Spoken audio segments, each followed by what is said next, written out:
Hello అండి, నేను మీ doctor Swapnasri, MD general medicine, Swapna hospitals, Bharathinagar, Vijayawada. ఈ రోజు ఆస్తమా అటాక్ ఋతువులు మారినప్పుడు పెరుగుతుందా అనేది చూద్దాం. అవునండి, ఆస్తమా అటాక్ ఋతువులు మారినప్పుడు పెరుగుతుంది.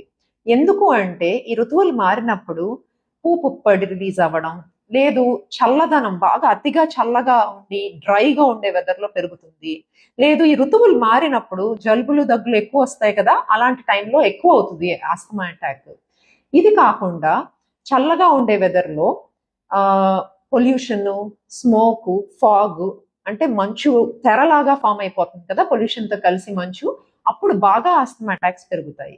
ఇలాంటి సిచ్యుయేషన్స్ లో మనం ఎట్లా అవాయిడ్ చేయాలి అంటే ఆస్తమా అటాక్స్, బయటకు వెళ్ళినప్పుడు N95 మాస్కులు వేసుకోవడం, ఇండోర్ లో ఉన్నప్పుడు కూడా అలాంటి స్మోక్, పొల్యూషన్, డస్ట్ అట్లాంటివి ఎక్కువగా ఉన్నప్పుడు ఎయిర్ హ్యూమిడిఫైయర్స్, ఎయిర్ ప్యూరిఫైయర్స్ ఇట్లాంటివి వాడచ్చు. Thank you.